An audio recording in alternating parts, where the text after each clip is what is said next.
Good morning and in the United States and good afternoon in Ghana. So on behalf of Haven International, I'm Dr. Genevieve Kumaple, the Executive Director and Founder of Haven International, which is a sub of MyGoal Inc. based in the United States. I am very privileged to have a very dear colleague, an amazing intellectual who's also very grounded and has done an amazing job of teaching and being a part of our My Goal Autism and Haven International programming. Dr. Naples is an economist and she's a professor at the College of New Jersey, TCNJ in the United States. And she's going to be talking to us about the biomedical interventions and the role of dietary interventions generally, especially in the arena of special needs, healthcare, individuals with special healthcare needs. But when I say healthcare needs, not just individuals with intellectual disabilities, but really globally, anyone that has ongoing, neurological issues. Sometimes you got to go to the base of what's causing that issue. And oftentimes it's all in the food. And it's really what we're exposed to. Because if you look at what happens to us in terms of globally, our body and our body system is really affected by what goes into the mouth. What goes into the mouth has a huge impact in what happens neurologically and what will happen biomedically in our systems. And so Dr. Naples has done a lot of work personally and from her own healthcare journey to now has partnered with Haven International in the last 4 years, bringing students to Ghana to be a part of our training and development of teachers and healthcare professionals, and more importantly, working along with Dr. Jerry Petrov to really bring instruction to our students at the Haven International.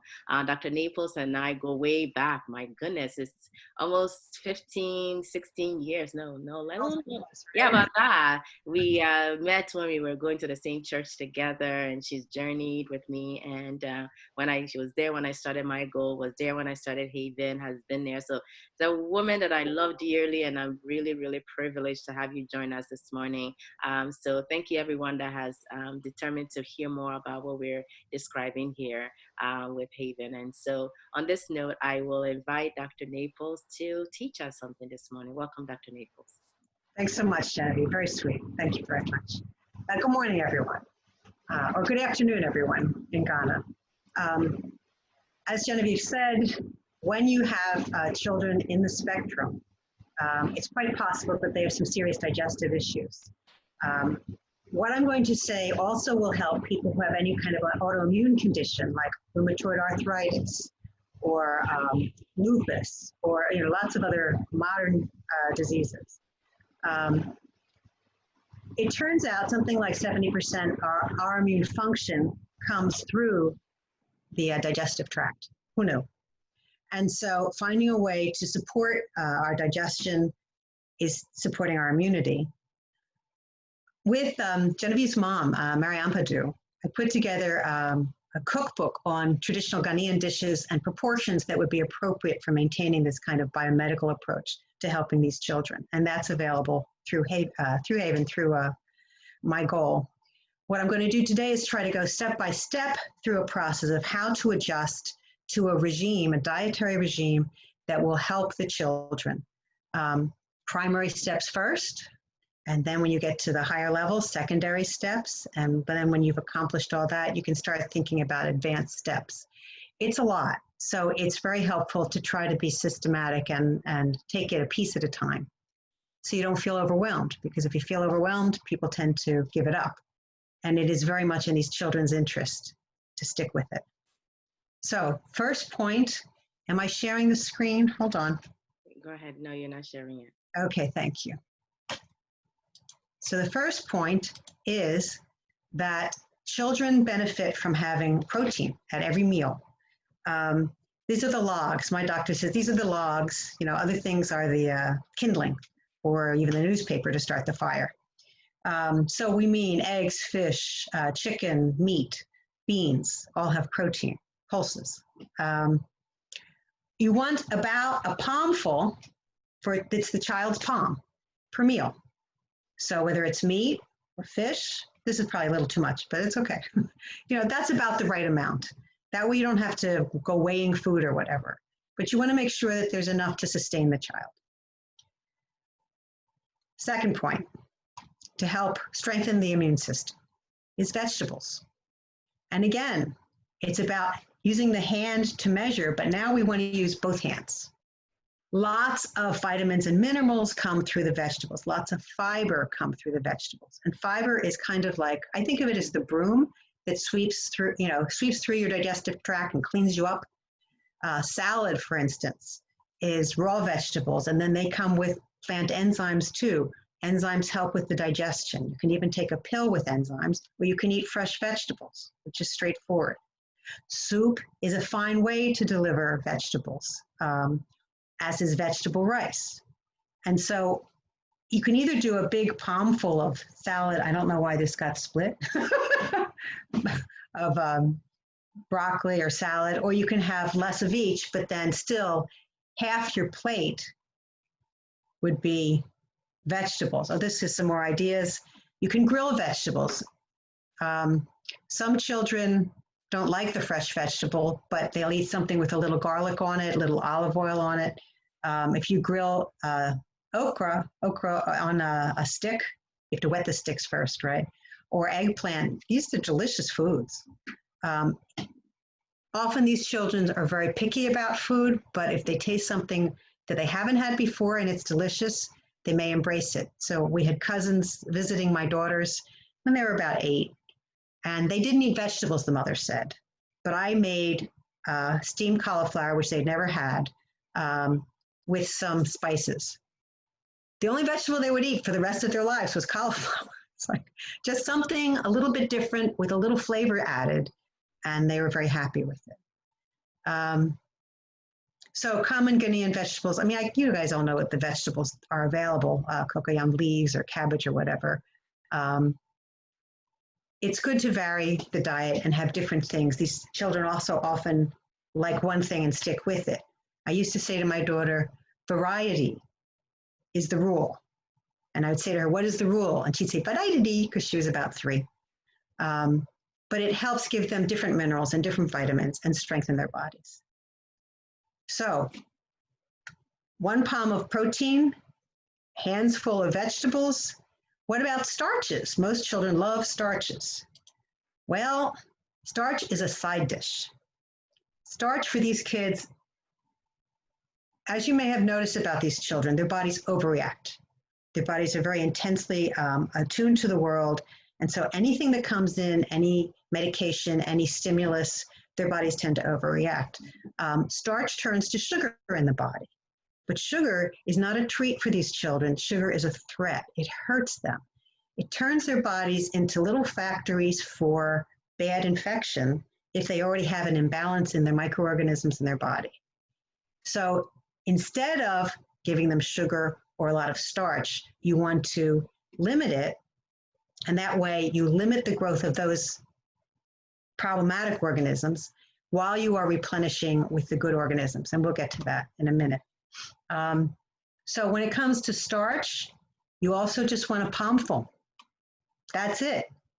If you look at a plate with the appropriate proportions, 1/4 is the protein, 1/4 is the starch, and then half is some kind of vegetables or soup or salad or whatever. We think of sugar as a treat for children. We have to remind everybody in the family, grandma too, sugar's not a treat, it's a threat. It will undermine the children's strength. My father became a diabetic at one point, and he had to learn this lesson. Spaghetti is not a main dish. Spaghetti is a little side dish. But then you have the spaghetti here, but then you have meatballs here, and then you have some good, delicious vegetables here. It's fine. If you want the child to succeed with this diet, if the child's eating with the family, I assume so, then everyone should have the same kinds of proportions. To the extent you can do that and support the child, then you are showing that this is normal. It will only strengthen the rest of the children.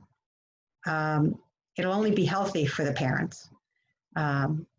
And as you see the child who is in the spectrum healing to some extent, having less pain, having better ability to focus, hearing better. By the way, sugar can help promote clogging of the ears and impair hearing. There was a parent a couple years ago at Haven. I asked how the child had been doing with the diet, and she said, "Oh my gosh, now I call his name and he turns and looks at me. I thought he was ignoring me before. He just couldn't hear me." So if you see this progress and you explain to the rest of the family that that's because we're making this effort to help with the diet, that will reinforce the success of the whole thing, of the diet and for the child. So can't we have dessert for a child in the spectrum? Isn't there any kind of dessert we can offer? Dietitians have found that if you have a fruit that has, some sweetness, but it also has fiber. What's fiber? My dad used to call it roughage, just kind of substance in the fruit. Then that slows our digestion of any sugars in the fruit, and it just gives it to the body in a way the body can absorb without being a sugar shock that goes straight to the microorganisms that are a problem for the body. So you want a fruit that's low or medium glycemic. That's the label, GLYCEMIC. Low glycemic or medium glycemic fruit. Oh, this is my no sugar image. No sugar. So what are some low glycemic Ghanian fruits? Coconut, guava, apple. Apple's imported, but we get them in Ghana. The child can have these with the meal, even probably as a snack on their own, because they're low glycemic. Others that are medium glycemic, I would only want to have as a dessert for a dinner. So you've already had fiber through the dinner, and then you're having the fruit. Oranges, cantaloupe, or mango. Other examples of medium glycemic fruit would be pineapple, papaya, watermelon. I would want the child to have like a half serving. If you're going to if everybody else in the family wants something very sweet, I can't think of it, a yellow melon maybe is very sweet. The child can have a taste, and that's all. By the way, I live by this diet. This is my life because I had autoimmune problems. So I can have 1 or 2 bites of yellow melon after a meal, not by itself. Let me ask if there are questions as we go. Oh, hello, Jennifer. Good morning. And Rosaline. Good morning. If there are any questions as we go, please feel free to turn off your mic and just ask the question. Okay? Okay. Okay. Okay. So before you go, you talked about a starch for a minute. Could you give us examples of starches so that people are... Sure. Starches would include rice, potato, as I said, spaghetti, any kind of pasta, cassava. The root vegetables are also starches, sweet potato. The nice thing about sweet potato is that it's high fiber. So it's much less of a problem for these children. If you have a potato, include the skin. You may have to chop it up, but the skin has fiber. This is a benefit to the child. I'm sure there are others I could mention, but those are the ones that come to mind. And so far, all the ones you've mentioned are gluten-free, correct? Yeah, spaghetti you'd have to get gluten-free. I know I'm going to talk about gluten. Okay, perfect. Sure. Yeah, but most of them are. Yeah, there are other grains too, quinoa and so forth, or corn. Corn is another starch. It doesn't have the gluten problem. Okay, can I ask, are GMOs an issue in Ghana for corn or no? Genetically modified? Well, things are being imported, so I imagine that, yes. Okay, because with corn, you worry about genetic modification. In the United States, almost all the corn, unless you buy organic, is genetically modified, which we don't know yet what impact that has on the body. There's some evidence that genetic modification affects the thyroid. Hypothyroidism and GMOs have grown at pace with each other. So anyway, we'll not worry about that right now. This is still the primary steps. So the next primary step is to take a supplement which includes the good bacteria and the good yeasts to help restore balance in the digestive tract. So once you've got a balanced diet, balanced for the child, with protein and vegetables as the main events and starch as a side dish, it's good to take these probiotics. So here's some images of samples. I'm not promoting, Saccharomyces boulardii is a good yeast.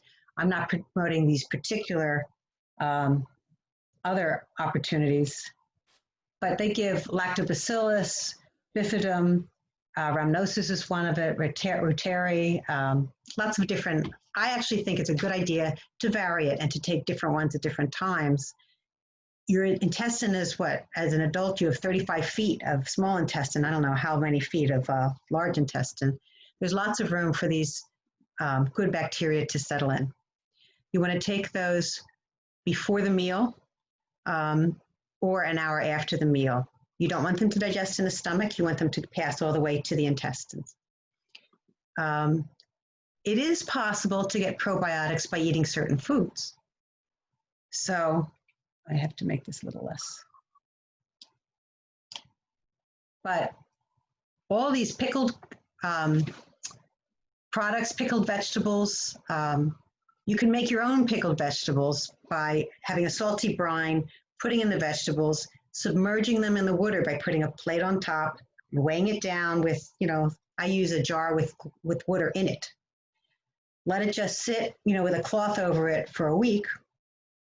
And then in the end, you can, cap it and put it in the refrigerator. It's very salty, but it's a good source of the probiotics. So for a child in the spectrum, they may or may not really want to eat the pickle. They might, but they might not. But you can use that salty brine over the food. If the food gets to room temperature, you put the salty brine over it as the salt. And then they can eat, and they're taking in the probiotic at the beginning of the meal. You ever hear of sauerkraut? It's a German dish, or dill pickles, or pickled ginger. These are all fermented foods that have natural probiotics. In the image I'm showing you is kefir. You could make a kefir with coconut milk. There are cultures you can buy, and then that would be a probiotic source. If you buy the culture, then you get to reuse it every time you make the milk, so that'll last a long time. And can you talk about what are the benefits again of these probiotics?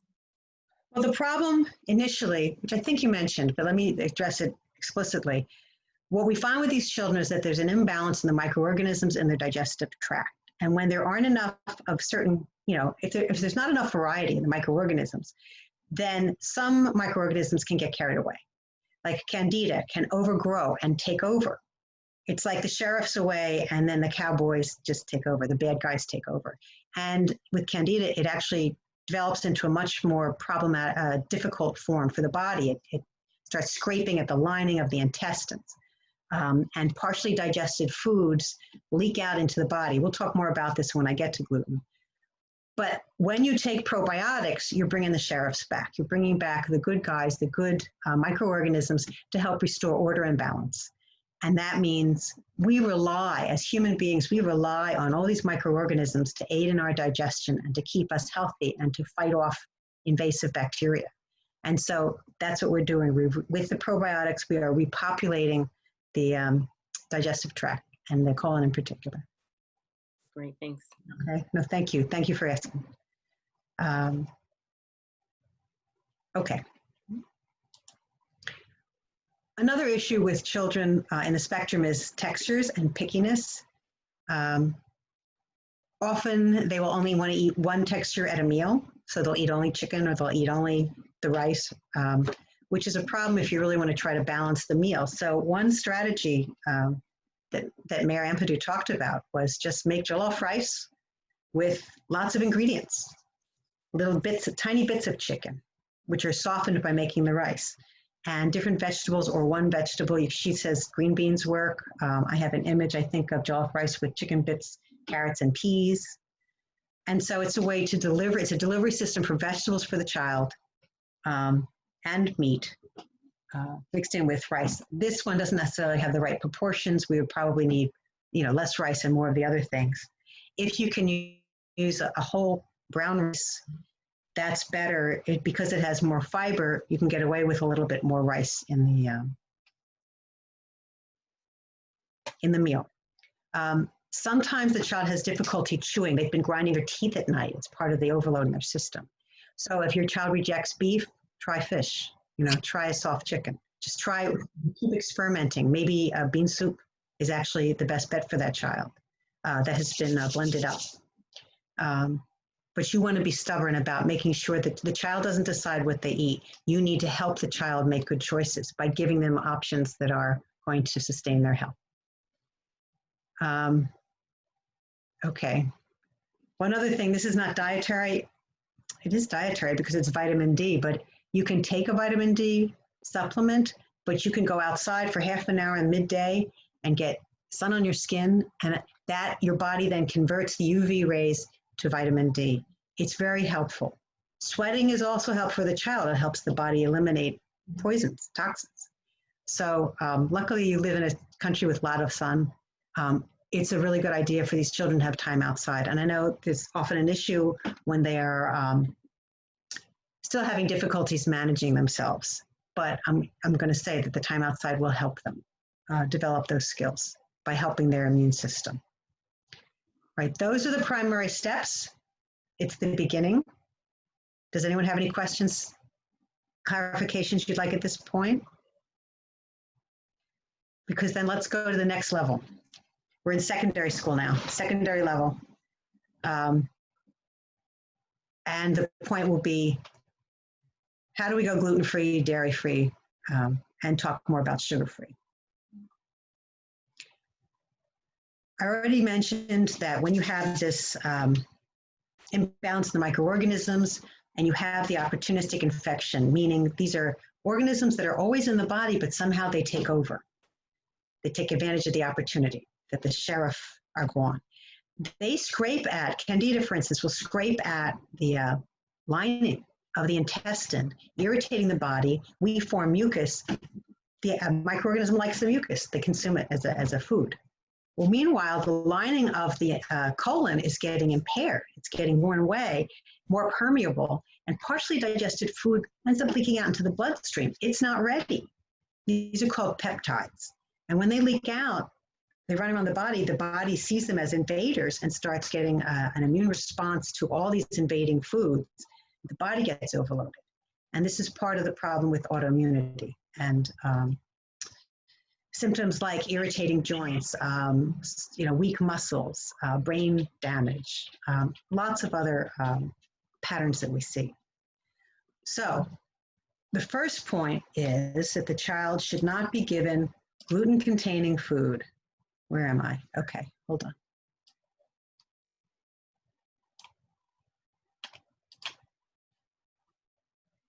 I will make this a little smaller. I'm sorry. No, you're fine. Okay, we'll go this way.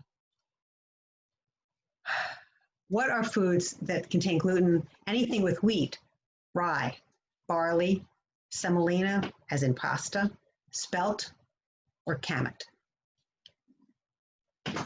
Oats can be fine if it's organic oats processed separately from everything else. But if they're processed in a factory with wheat, then they're going to be tainted. So anything processed with wheat is a problem. Other gluten-free alternatives, well, let me just show you what is gluten. I have the images and then the description. If you read in a container, it says it has food starch, chances are that that's wheat and gluten. Couscous, malt flavoring is made from a barley malt. That's gluten. Grain vinegar is made from grain, from wheat. Tabbouleh salad or kasha, these are dishes. Graham crackers or bread, wheat bread. I don't know the extent to which bread is part of the Ghanaian diet. Honestly, you're lucky that rice is more the staple. No, we eat lots of bread. Yeah, so the bread, wheat bread is not a good thing for the child. For myself, I was having daily migraine headaches, and someone suggested I go off wheat, and I did, and they went away. And I went back on wheat, and they came back, and I went off wheat. And for a month, I was back and forth, so I faced the fact that I had to give up wheat. Imagine you have a child in the spectrum who has daily migraine headaches, and you can help them by taking them off wheat. What a blessing to that child. How can they pay attention to other things if they're living with that? Muffins made with bran muffins, or anything with flour cooked with standard flour, wheat flour. Gravies that are thickened with flour. Sometimes a glaze, they'll use cornstarch. Cornstarch is a very effective thickener. You don't have to use wheat flour, but that's the change that has to be made. Bouillon cubes often have wheat mixed in them. Soy sauce. So if you like, I don't know if you like Chinese food, or you like to eat Chinese food, there is a traditional Chinese soy product called tamari, Tamari. I have it here. I should boldface it. And that is wheat-free. So you can use that. That's what I use at home. If you see on the package that there's vegetable starch or hydrolyzed vegetable protein, flavorings, artificial colors, often the mixture includes wheat. The way they're processed, they include wheat. Even hot dogs, I don't know if that's something you find in Ghana. Ham. Wait, hot dogs has gluten in it? Check the package. A lot of them have wheat. You know why? They add water and then they add wheat flour so that it contains the water, so it weighs more, so you're willing to buy it, right? You have less meat, honestly. That's part of what you have is less meat. So now you have to read the package. Some of them are gluten-free. I know, ham. You buy ham at the store. I don't know, again, if you buy ham much or if you use ham much in Ghana, the traditional ways of making ham do not include wheat. But the more modern ways, they inject water, moisture, and they inject flour with the moisture. So you have to ask, is it gluten-free? Believe me, it's a pain in the neck until it becomes your normal attitude. So you discover in the food store which brands are safe, and then you buy them, and then it's easy. Nathan's hot dogs, I think, are okay, Genevieve, if you want to think about it. Nathan's hot dogs. And actually, Oscar Mayer now has, gluten-free hot dogs. So then it spreads once one starts doing it. Frozen hamburgers can have wheat. Nuts is a problem. Nuts are very helpful as an alternative protein source. And I should have said them when I was talking about proteins. The problem with nuts is when they are dry roasted on a tray, they often use wheat flour so they don't stick to each other, right? They're like, if there's wheat flour on the nuts, then there's wheat in the nuts. So you may have to rinse them or, again, depending on where you buy them, if you find they're an irritant, then you have to get a different kind.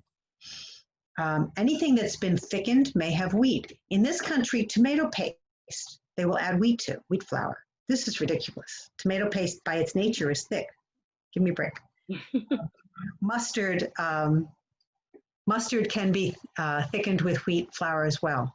And mustard also is often made with the white vinegar, which is based on a wheat grain. So you have to find the right brand of mustard, same issue. You find a brand that's not an irritation, then you're good to go. So these are packaging, this is American products, but just to give you an idea of the range of gluten-free foods. Gluten-free rigatoni is a pasta, gluten-free bread. You can buy gluten-free, this is a pancake mix, and these are flours. This is another brand of a gluten-free bread, multigrain or soft white. You can get, this is a pizza that doesn't have any dairy on it. This is a rice crust pizza with vegetables, which is delicious. Gluten-free crackers, gluten-free frozen waffles, more pasta. This I can recommend, and I don't know if it's made it to Ghana yet, but they make pastas with bean flours. The nice thing about that is then you have spaghetti with high protein content. You still, you're still not going to fill the plate with it because the ratio you want, as I suggested earlier, is, only as much carbohydrates in the spaghetti as you have protein in the spaghetti. So you still want a meatball with it and to have it more of I guess it's more like 2/3 of the plate instead of 1/4 of the plate. But for me, this is a very nice alternative to regular spaghetti. It tastes good. A lot of the gluten-free pastas are fine the first day, and then you may as well throw them away because they taste like cardboard the second day. The bean pastas last. So I appreciate that. So would you recommend that when you're preparing a gluten-free meal, just to prepare a small quantity for what you need based on what you just said, so that the food doesn't taste terrible the next day? Right, for the pasta, right. There are other gluten-free foods, as we talked about earlier, rice, corn, cassava or gari, potato, sweet potato, taro, millet, quinoa, these are all gluten-free, so that's fine. You can get flours made from beans, tapioca, potato starch, teff, which is an Ethiopian grain, or even almonds or other nuts. Well, then if you're making a flour using a flour that has nuts in it, then it's going to be a high protein flour, and you can do even more foods. If your child, my niece used to have what my sister called a beige diet. She only wanted to eat wheat and cheese. Well, actually, children in the spectrum can develop an addiction to those kinds of foods because they are leaking out into the digestive tract, and their partial proteins can actually form opiates. The chemical compound they form can be an opiate. So you can get this mild addiction to a food. So finding ways to give them, just don't give them anything that's bad for them.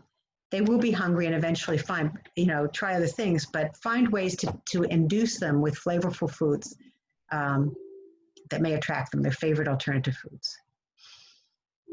Any questions about gluten, please ask. Given that these foods could be very expensive, what can parents do to decrease the cost and still, maintain the health? Because these are very pricey in Ghana. Well, the imported stuff I'm sure is pricey, but rice, corn, gari, potatoes, sweet potatoes, these are natural occurring, right? Right. So that you just go that route with your food.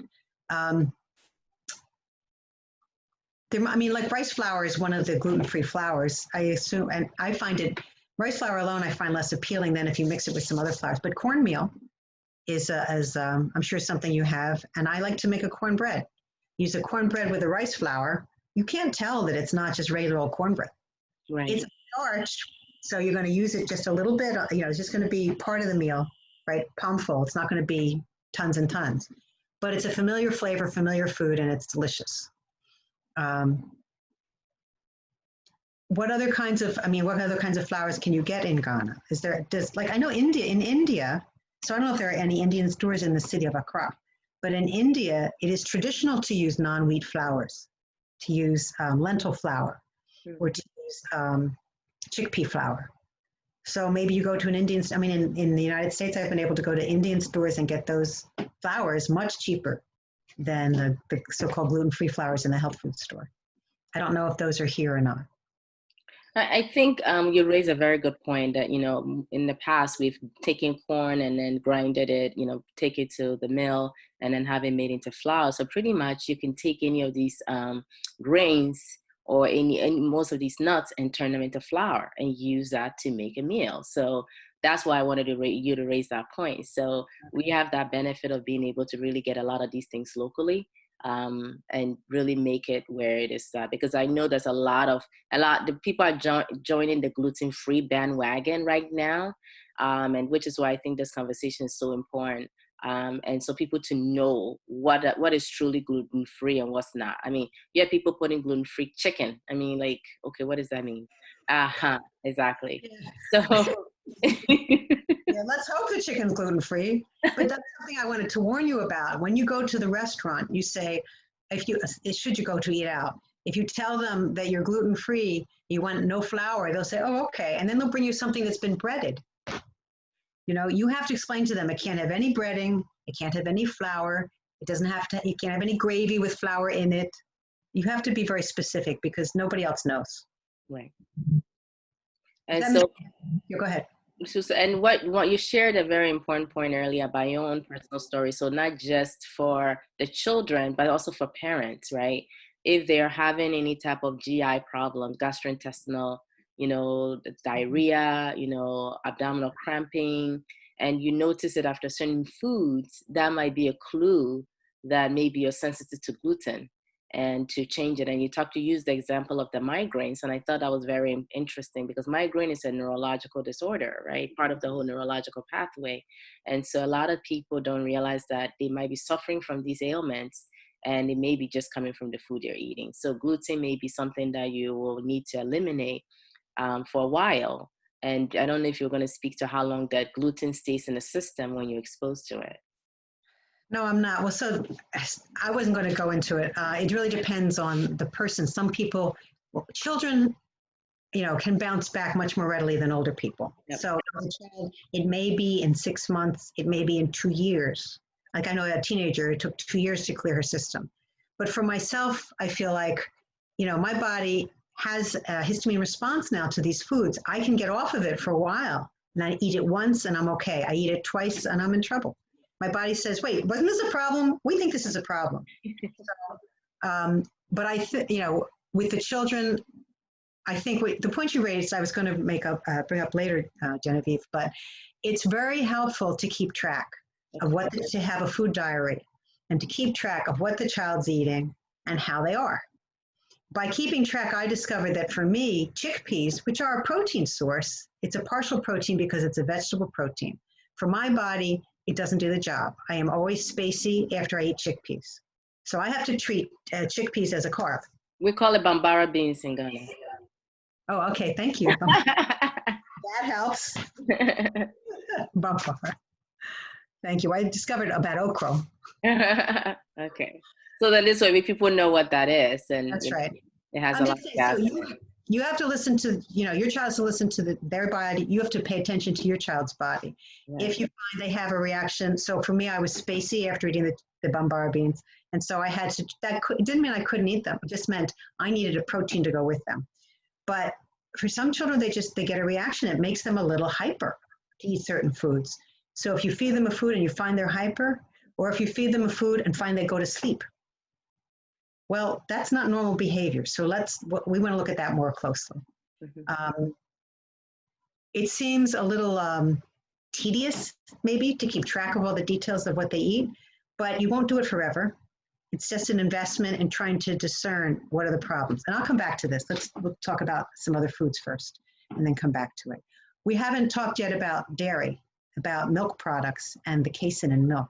Just like gluten sensitivity, children can become sensitive to the protein. The partially digested protein in milk will leak out into the body, and then the body gets a histamine response. This is called casein, C-A-S-E-I-N.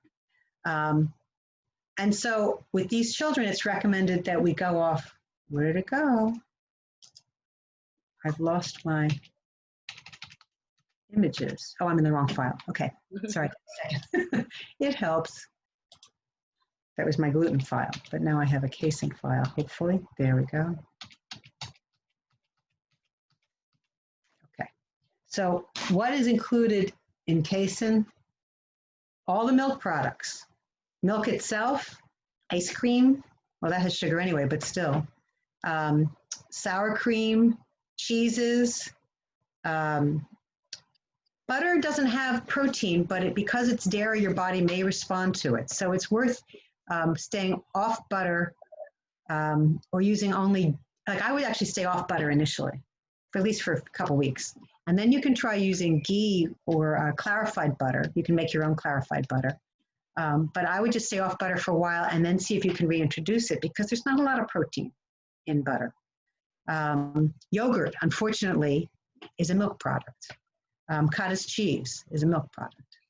So at stage 2, once you've done the basic balance in the diet, you start wanting to try to eliminate first wheat. And once you've got that down, milk and all the milk products. You may feel like, what can I eat? I have a list of those things. I have alternatives. There are alternatives. So for milk, instead of milk, you can use nut milks and you can use coconut milk. For myself, I just use water. Often recipes ask for milk. You can just use water. It works just as well. For instance, if I'm making cornbread, I can just use water. When I make cereal in the morning, I have it as a side dish because it's a starch. I have it with water and cinnamon, and it tastes delicious. I don't need the milk. You can add a little vanilla or a little banana. All these things will flavor something, and you won't miss the milk. The child won't miss the milk. You can also, as a matter of what to drink, you can have some fresh juices as long as it's with a meal. Remember, the juices are pure sugar, but you get juices that have some fiber in them, like tomato juice actually even has protein, which is nice, but hibiscus juice, my favorite, oranges, grapefruit juice.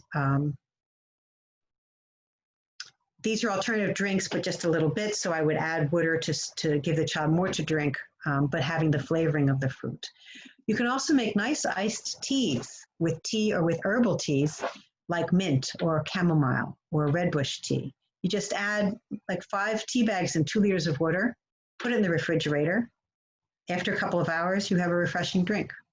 So there are a lot of alternatives. A lot of us grew up thinking that milk was very important in a child's diet. If this child has a sensitivity because of the leaky gut, it's not helping them, it's hurting them. We have to reprogram ourselves to think differently. So we can't do sugar. What are some healthy snacks? I suggested cornbread. You can also make, these are called quick breads when you don't need to use yeast. You can just use baking powder, baking soda. It's another way to deliver softened vegetables to children who don't like crunch so much. You can make a zucchini bread. You can make a pumpkin bread. These are just quick breads that are flavorful and that they will treat as a snack, but they'll be getting vegetables. You can also give them raw vegetables if they're willing to crunch. Some children like the crunchiness, raw carrots or cucumber, and they can dip it in a protein dip, like a black bean dip, or a tahini, which is a sesame paste dip, or hummus, which is made of chickpea paste. If your children can handle it, I couldn't, but hopefully some children can. Any questions on milk? So how do we get our vitamin D and calcium? Get calcium through meat. Okay. And vitamin D from the sun.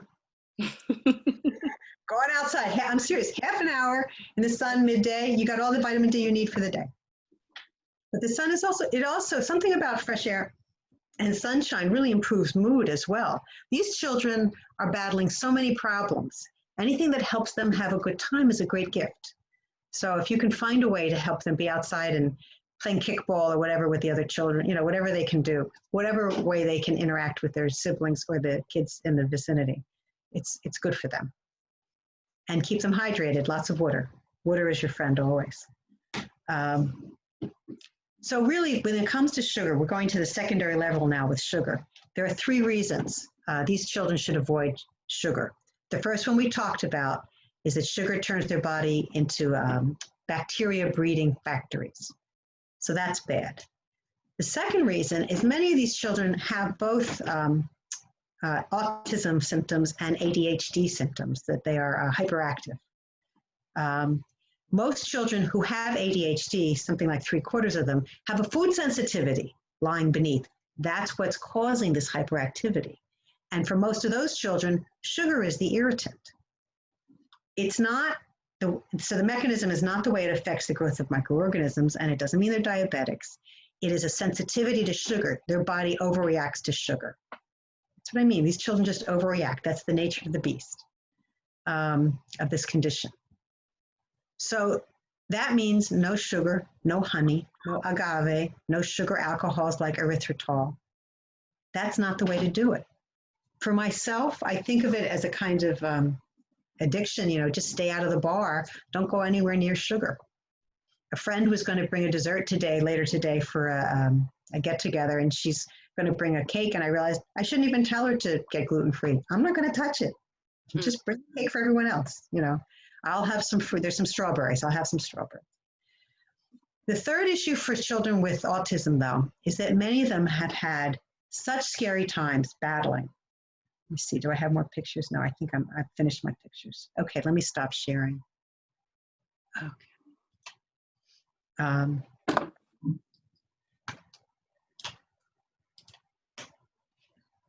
Okay. These children have had such problems, often for long in their lives, battling the symptoms of their condition, that it's been, they've lived through episodes where it was kind of fight or flight. They've had severe pain. They've had cramping, as Genevieve said. They may have had a gallbladder attack or high fevers for days. You know, they've had those kinds of conditions. And they couldn't talk. They couldn't tell you, this is what's wrong with me. This is where it hurts. So scientists have found that kind of fight or flight response can develop, can lead anybody to develop hypoglycemia, in which your body, faced with sugar, digests it quickly and it's ready for the next battle. But then you've digested all the sugar, and so now the sugar in your bloodstream is very low, and you can get weak and tired or spacey and find it hard to concentrate. So hypoglycemia, Hypoglycemia.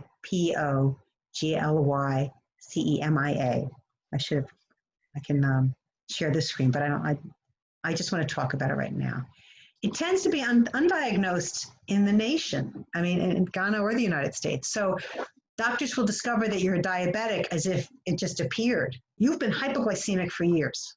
You've had a problem of your body overreacting to sugar before you ever became a diabetic, because diabetes means your pancreas is so worn out, it's given up on making insulin, or your body's so worn out responding to the insulin, doesn't pay attention to it anymore.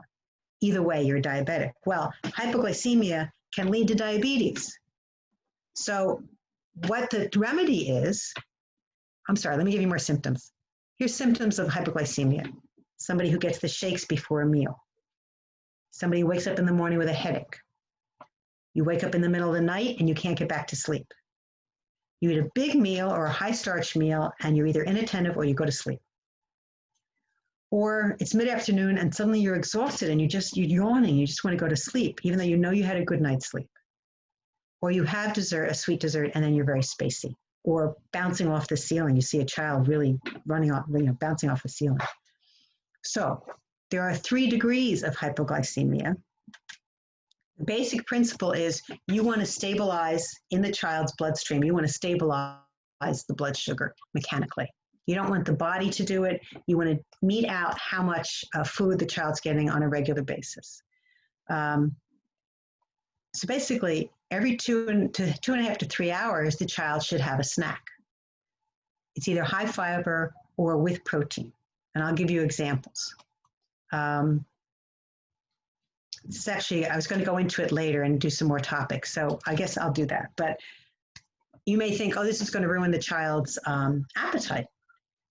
But it won't. If they are quickly digesting the food in their system and then low blood sugar, by giving them something to eat, you're just helping sustain them.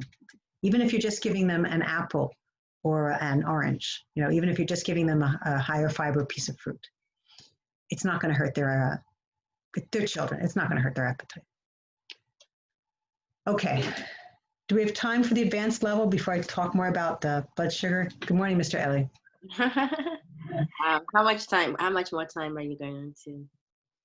Well, I was thinking of another 20 minutes, 25 minutes. So you tell me, is that okay? Yeah. It may not be that. The attention span of most of us are 90 minutes. That's what I mean. It'll be less than 90. Okay, good. Okay. At the advanced level, one of the tricks, honestly, I want all these things to be primary, but you can't do everything at once. So you go step by step. But food rotation is actually very helpful for the child. Don't give them the same thing every day. I know someone who's in the spectrum who discovered that, he needed to have the protein as 1/4 of his meal, and he had to have, more vegetables. And so every day he had chicken and corn chips and broccoli. Well, that's a good beginning, but you really need to vary it or you're not getting the variety of minerals and vitamins that your body needs. So the recommendation is in a 4-day cycle, don't have the same meal twice. Now, that's asking a lot in a family because we usually do repeat some of the food you have leftovers or whatever. But I find that basically, as long as you're introducing numbers of varieties of food, new vegetables or new starch or whatever, it doesn't have to be exactly fresh every single meal, but you do want to be rotating your food. For myself, I figured out 2 weeks of meals I like, and then I go on a 2-week cycle. And it always seems delicious because we haven't had it in 2 weeks. I discovered my daughters loved, I made an eggplant dish once. This is so great. We have to have it every week. I made it the next week. Oh yeah, this is good. And okay, every 2 weeks. That way you'll still love it. Once you have, balanced the diet and gotten gluten and casein free, wheat and dairy free, to the extent you can continue to find organic, natural, and whole foods, it will benefit your child. These children are sensitive to artificial colors, flavors, things like MSG or hydrolyzed vegetable protein are taste enhancers.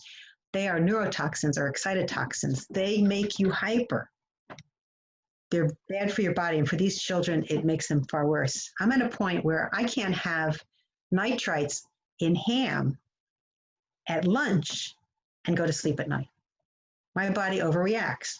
My autoimmunity means I've gotten into this, I'm in the spectrum myself. So all these things you want to avoid.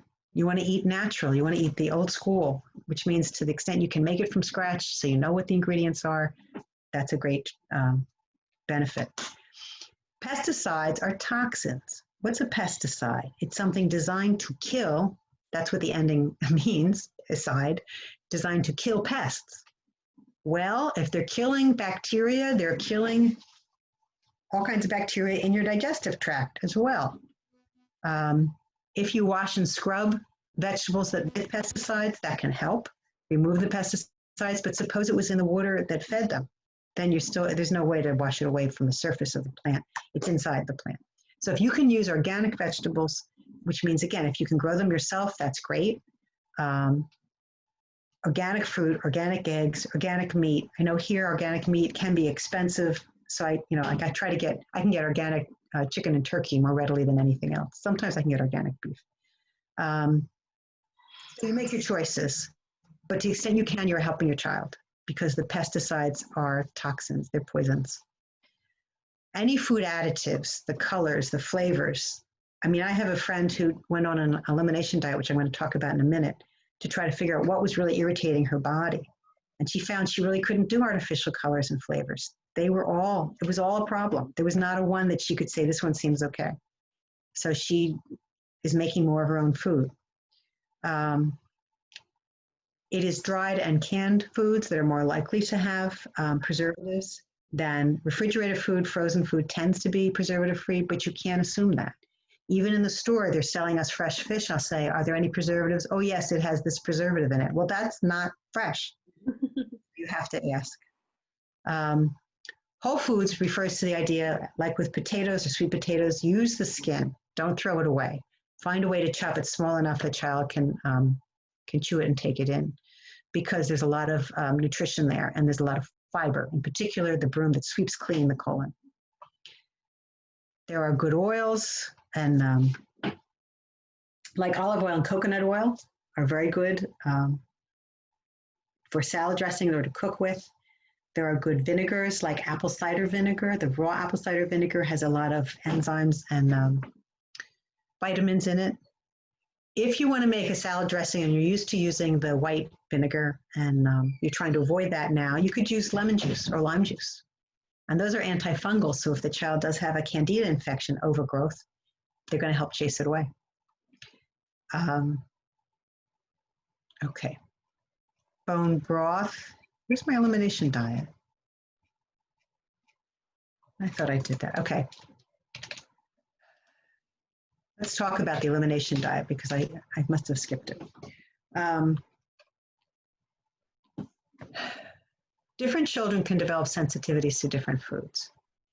So if you go to a doctor's for test for allergies, that will be an allergy test, not a test for sensitivities. Some children look like they're allergic to everything. Well, that means they probably have leaky gut syndrome. Everything's leaking out and irritating their body. But if you want to see what your child's problems are, you can do it yourself by going through the elimination diet. So in the elimination diet, give me a second, let me just see if I can find it.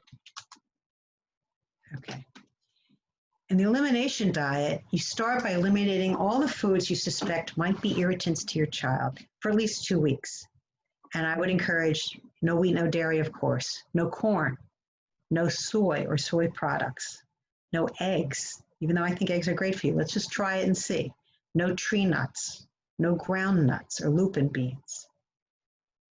Okay. No shellfish. You could take out celery, mustard, sesame seeds, and all the food additives, of course. Now, for 2 weeks, what are you going to eat? Then you have to make a list for yourself of the foods the child can. You can have meats for the proteins. You can have other vegetables and salads and so forth. And you can have other traditional sources of carbohydrates. You can have rice. Once you've gone 2 weeks for the child, then one by one you add each food back in, but you watch. So you give them a little breakfast, and if that seems okay, you give them more at lunch. And if that seems okay, you watch them for the next day. Do they have any symptoms? In fact, you can let it go for 3 or 4 days. If that food seemed fine, reincorporate it into the diet. Now go on to the next food and add it back in. A friend of mine discovered, she thought she was gluten-free. I'm sorry, gluten sensitive. She tried her own elimination diet, and she discovered that it was soy that really bothered her body. And she said, soy's in everything. All these things you buy on the shelf have a little bit of soy in them. Soy lecithin, soy this or that. So she started making a lot more of her food from scratch, and she feels a whole lot better. With a child, as I said before, children tend to bounce, right? They bounce back. If you discover food that causes irritation, try keeping it out of their diet for at least 6 months. And at that point, you can try reintroducing it gradually and see if they do okay or not. Maybe they have to stay off it forever, and maybe it was just they needed to clean up their system in order to handle that food. Okay. All right, I'll just quickly go through the next. Bone broth. After you cook a chicken, keep the bones and make a broth from it. That broth is very good for helping heal the lining of the stomach, the lining of the colon, because of the collagen. And so somehow incorporating that broth into making the rice or making a stew or making a soup, these are all good ways to help the child's body heal. Do not buy store-bought bouillon cubes. They are no substitute for bone broth. It is the gelling. You know how when bone broth cools and you get like a gel, an aspic? Sometimes the drippings from the meat, you see that aspic, that gelling. That's very good for you. It's very good for the child. If you buy bouillon cubes and make a soup, there's no gelling. Yeah, it's because it doesn't have that benefit. They also often have wheat, and they often have MSG, which is an irritant. So no bouillon cubes. Make it from scratch, or buy bone broth, I guess. I don't know if they sell it in the store. Here you can buy bone broth. There are a number of antifungal foods I have listed. We talked about the food diary. Okay, what I did want to do is talk a little bit more about hypoglycemia. Suppose your child seems to get lethargic mid-afternoon, cranky right before dinner. I used to call it the witching hour in the supermarket. You see all these cranky children and cranky parents. Like, you should have brought a snack. So I want to talk about 3 different cases: mild hypoglycemia, medium, and serious. Mild hypoglycemia, usually all the child needs is a piece of fruit mid-afternoon. So apple or coconut or raw vegetables mid-afternoon, that's all they need, and they can go back out and play and have lots of energy.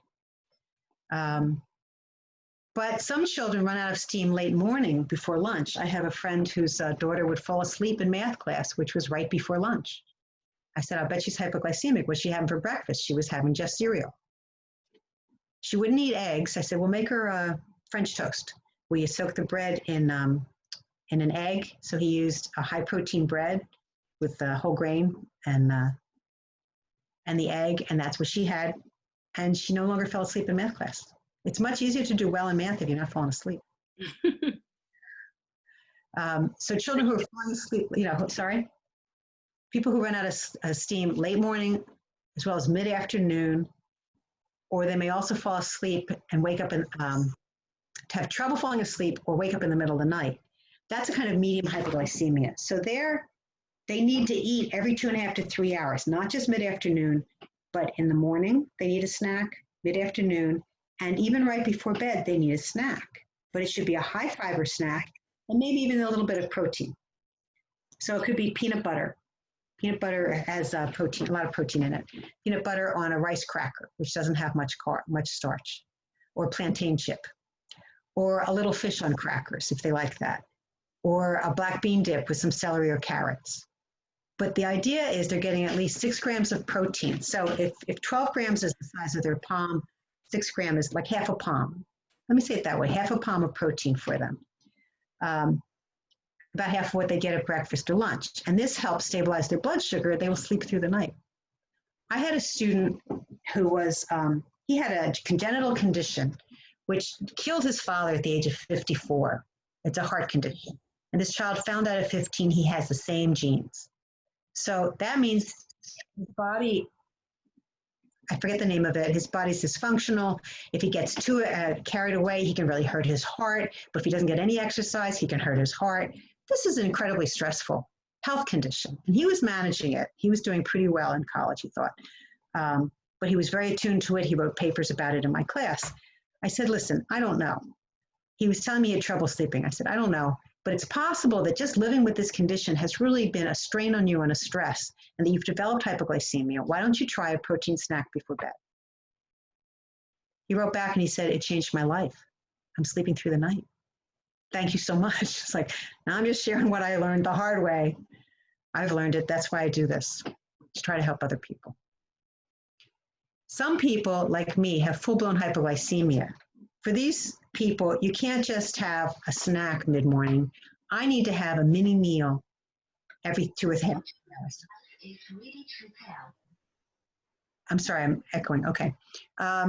So after dinner each night, when I'm putting away the leftovers, I take a small container and I make up a series of these mini meals. If I have breakfast at 8 o'clock and 11 o'clock, I can eat a piece of high fiber fruit like an apple. Then at lunch, I have at noon. I have a mini meal at 3 o'clock. I have dinner around 6 o'clock. And then at 9 o'clock before bed, I have another mini meal. What's the mini meal? It is a palmful of protein, a cup of vegetables or soup, and a palmful of starch at most. I usually just do a half palmful of starch because that's what makes me feel better. When I first started dating my husband, he said, you're so calm. You're such a calm person. Yeah, because I am managing my blood sugar by eating regular little bits of protein. It is very calming. It helps, otherwise you tend to be more anxious all the time and you have this volatile blood sugar, which really affects mood. Stabilizing your mood through food is a great gift. And for these children, it's a great gift. So you'll have to see what works with your child. I knew a young man, this is Eric Genevieve, who would come home from school and they'd give him a snack and he'd sleep before dinner. Well, the snack they were giving him was like, something carbohydrate and milk. And so I thought, I'll bet this is hypoglycemia. So I suggested, why don't we do like hummus and broccoli just as a snack? Let's see how he does. He stayed awake. He liked the snack and he stayed awake till dinner. So he was a little hypoglycemic. He was in the spectrum, by the way. He was in the spectrum.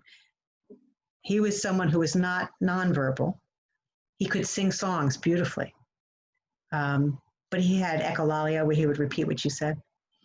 He tested less than 1% on the IQ range, and yet he could sing songs from the hymnal with very long words. So he was a conundrum, but he benefited from addressing the hypoglycemia. Okay, that's my presentation. I'm happy to have any questions. I will share with Genevieve the documents that I've used to make the presentation today, the images and the, Genevieve, if you'd like the images in PowerPoint, I can do that if that's easier. It's fine. Whatever you have, we can package it and share with everyone. Thank you so much for a very wonderful presentation. We'll open it up if people have questions. She talked a lot about, what she called the primary, secondary, and then really advanced ways that you can maintain diet. And the idea here that was shared, and which is why she did a great job in highlighting that not only is the way we eat affect our children, but also affect us. So we have a number of the teachers from Haven online with us, and they get to see the children when the children come in. And so, at least this presentation will be a tool for you to share with the parents, so the parents know that one, it's not just only about gluten-free, casein-free, that's important, but it's also the food that you're feeding them, even within the gluten-free. So if you give a whole bowl, from what I'm hearing today, you give a whole bowl of rice and no meat or protein, you're gonna have low, these bouts of low sugar. So it's like a big dip. And then that makes that so your sugar level goes down quickly. And then all of a sudden you can't focus, and we, even as adults, we have those moments, right? We go all day, like breakfast, and then you wait till like 1 o'clock, and then you eat a big lunch, and then now you're sleepy. You're in the meeting and you're falling asleep and you're wondering what's happening. So what we've learned here is that you should break up your meals in multiple, every 2 to 3 hours, you should be snacking or, eating. And when you do eat, make sure that you have a balance. And I think that's what you talked about, the primary level. And then in the secondary level, you then went into talking more about the gluten and the casein. And I wanted to highlight here that, and that's what we asked our question in the middle, about the importance of knowing what is truly gluten-free, because people are mislabeling these things and they're charging people an arm and a leg and calling things that are not gluten-free. And so we just want, Haven teachers, parents, you should be one of those folks that can educate people about this. And so, like I said, we'll make this video available on Monday when we pull it together. And so you can share with other people what she has shared here today, the value of not just making it about, being gluten-free, but really looking at what your body is doing, how it's responding to the food. And if you're having certain symptoms right now and you're not feeling well, it's important. What I wanted to also link up to it, this is that a lot of what's happening in the COVID world right now, this pandemic, we didn't get to talk too much about that, but if your body system is in a state that it can be functional 100%, you're more likely to do well in terms of not getting sick and being exposed. Strengthening the immune system. Yes, absolutely. The gastrointestinal tract, many of you have heard me present on this before, is where the immune system is housed, right? So your immune system lives in the GI system. So if your gastrointestinal system is not functioning the way it should, your immune system is going to be weakened. That means that it can't fight off these infections. She talked about the value of probiotics and making your own even from foods. Very, very, very important. So in this climate, understand that what you eat is going to have an impact on how your ability to fight off this virus. Very, very, very important. People are rushing to buying all kind of concoctions and things like that. You can do this at home. Make sure you're eating healthy. Really pay attention to your body system right now. And what she has shared here is very, very, very important. The next advanced level would have been getting into some of the minerals and vitamins and stuff like that. And that's going to be part 2. We'll invite her back and we'll talk a little bit about that. And I think those are some of the things that, like the value of vitamin C, very, very, really getting lots of foods that has potent antioxidants in it. And that's really, really crucial. So I wanted to kind of highlight that. And at this point, I'll open it up if people have questions. I promise you, no question is dumb. If you have something out there that's like, oh, you heard about this, is it true? This is why we're here. We want to help you answer the questions that you have. So please, this is like family. If you have any question, unmute yourself, or you can put it in a chat. You can private it, or you can put it globally, and we can take that question from you. So I will open it up if anybody has any questions. And don't be shy.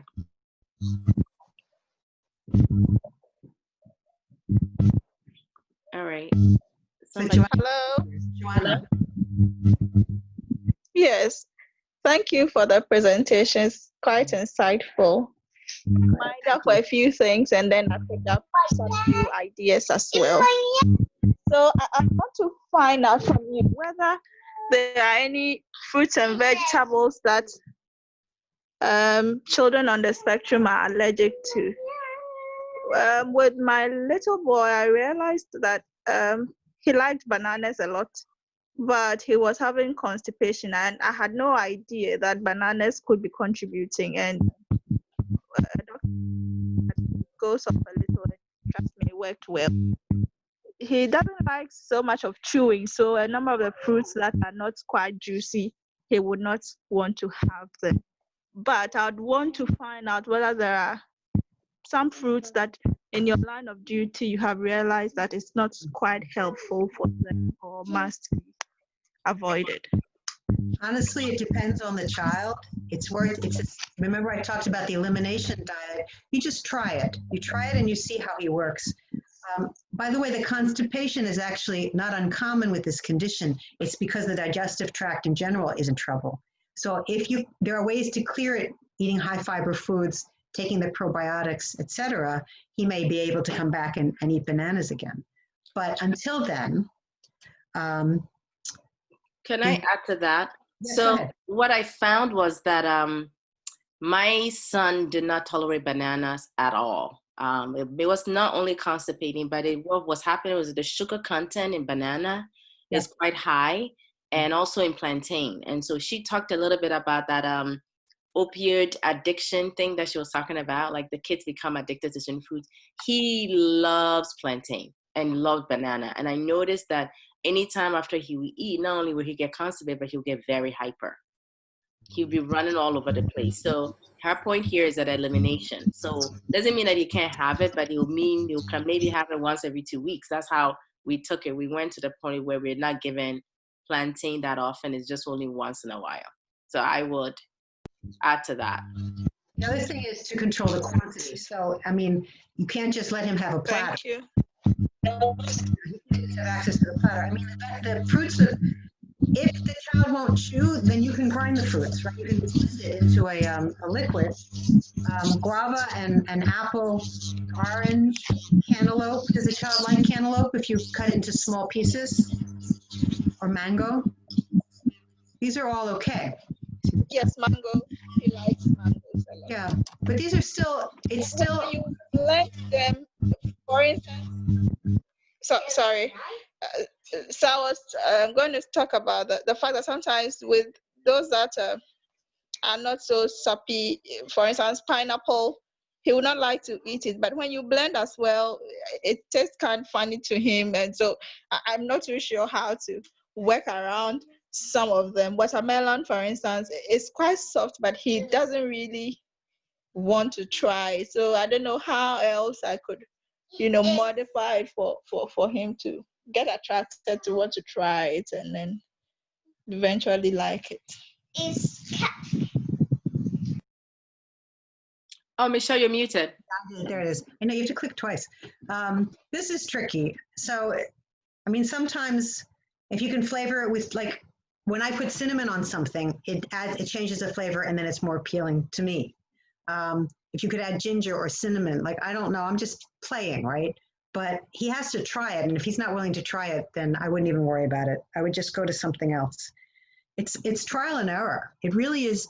I call it the 1%, that it takes you all these little things that each one adds 1%, a little tiny bit to the child's health. And then eventually you get a big picture where the child is as healthy as he's going to be. Like coconut, does he like coconut grated on something or toasted? I haven't tried that. I was going to add to this that it's important to try a lot of different things when you have kids on the spectrum. And I think that's what Dr. Naples is saying, is that one day they like something, the next day they don't like it anymore. And so try the different ways of introducing it, and only little bits at a time. Yep. All right. So thank you. No problem. Dr. Naples, you're muted. Okay, there you go. So yeah, I want to, great questions, by the way. The journey of raising an individual with an intellectual disabilities or autism or other special healthcare needs is that each stage of their development, their body system reacts differently to different foods. But globally, there's some foods that are like offenders. We call them the offenders list. Actually, if you Google offended fruits, that could be what we call high offenders. She talked about that earlier. These are the ones that have a lot of sugar in it, in the instance, like, so you have to be very mindful of only giving a little bit about it. Juice is the other thing that she talked a little bit about. It doing them as natural as you can, so rather than buying the apple juice or the pineapple juice from the store, cardboard, you might want to make your own, because then with that, a little. I learned that from Dr. Naples, and she talked about even diluting it. So like even just a little bit, just so that it gives it a little tiny flavor, right? So if you have already started giving them juices, start to dilute it, and then eventually get them off of the juice and onto water. Really, that's the best thing, is water. There was a question here, which private question, but I kind of answered it too. It said, is it possible for a child to react to a particular food at a particular time and not react to the same food as he grows? Yeah, of course. I mean, and we never know if the child's reacting to the food or the pesticide in the food. So it may be, I know a man who said he was allergic to apples, and a friend said, we'll try the organic apple and see. And he had no problem. So it turns out he was allergic to or irritated by the pesticides. Right. So that's, of course, it's possible, right? It depends on how the food was raised. So what we've learned today is just to summarize the points, is be mindful that the food itself could be an offender. Be mindful that the way the food is prepared could be an offender. So in other words, the pesticides around the food can now also trigger this type of sensitivity. Be mindful of how much of the food you're eating, right? Even if it's good food, but too much of it, be mindful of what time you're eating the food. So are you waiting till you're super, super hungry and then eating lots of food at it? That's what we do. I mean, I grew up like that. Right? Well, that's what I was going to say about snacks. The best way to have snacks is to plan for them. Don't go to work and think, oh, I'll have a snack, or have the child with you out on an errand and you didn't bring a snack, because then you end up with junk, right? So if you plan ahead, you bring what you need. First of all, you save money because you're planning ahead. That's the way you can ensure you're going to have something healthy that's going to, maintain your body, and you're going to have, be very calm and astute all day. Okay, very good. So we heard the importance of planning. And then what you shared is not only for individuals with autism, but for all of us too, correct? That this is a way to go. What you didn't share, and we have a few more minutes to round up, was you went through your own journey of getting very sick. We knew her at a point where someone who was very agile, walking around, and then now I saw her one day, she was walking with a cane. I was like, Jen, you won't believe that Michelle was walking around with a cane because she couldn't really maintain her posture. This is a few years, well, almost 10 years ago, right? Yeah, it was, I hate to tell you, it was probably 15 years ago. What? Time passes, I know. Well, it lasted for several years before I finally discovered, I did everything doctors told me. I had a toxic drug interaction. And they said, oh, next time take a half dose of one of the medications. So I did, and I had a toxic drug interaction. And I just got sicker and sicker and sicker. And then I started taking I had hypoglycemia, I knew, but I thought it maybe got worse. Maybe that was my problem. Because I was just exhausted. I couldn't stand to teach. I had to sit down at the desk to teach my students, which is crazy because I'm a very energetic person. It didn't make any sense. My brain was like, there was cotton fuzz in my brain. And I'm a PhD in economics, and I couldn't think. And so I took the blood sugar sensitivity seriously. And then I heard about the migraines and the gluten, so I stopped having wheat. And then I learned about dysbiosis and candida overgrowth, and the idea that my whole digestive tract was an imbalance, and that could cause both those problems.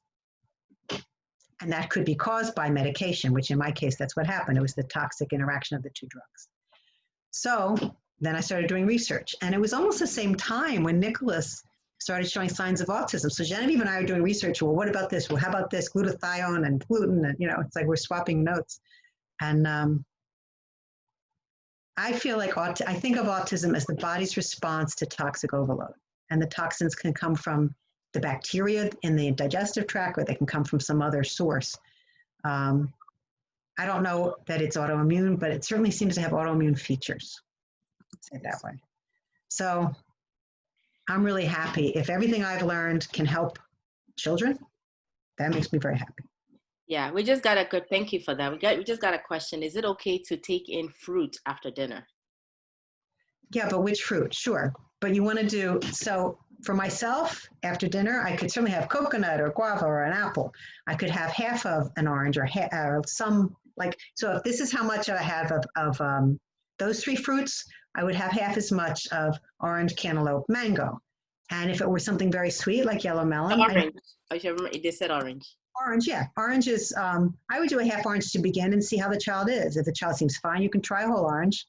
And if the child's too spacey, you don't want to push the blood sugar issues on the child, because the more you wear out the ups and downs of the blood sugar, the more you wear out the pancreas. And that creates other issues. So you want to just try it out. Excellent. And you know what? Half an orange is a treat. You don't need the whole orange. Okay.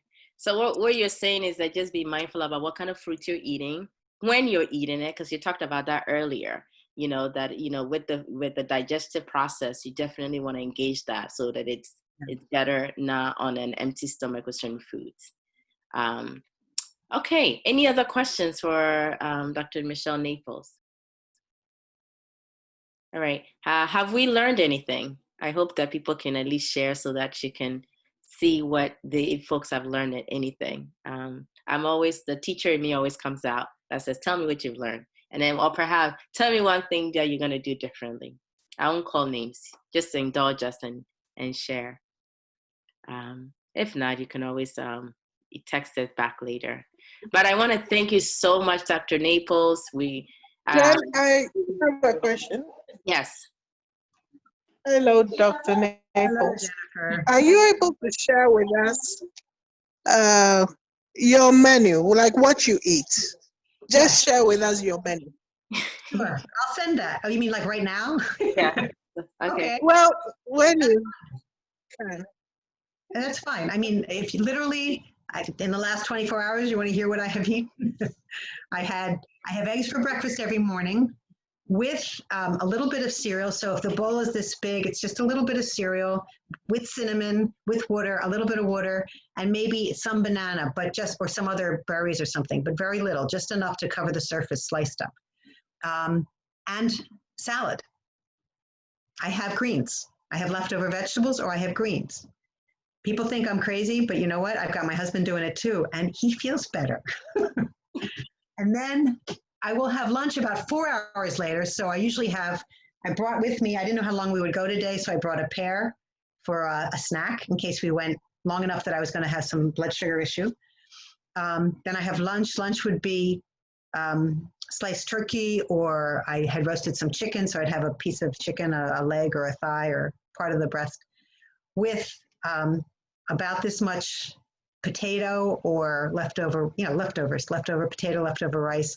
And then again, some cucumber maybe. I'll have half a cucumber. And then mid-afternoon, I'll have a comparable meal again. So maybe my husband will have the whole thigh and leg at lunch.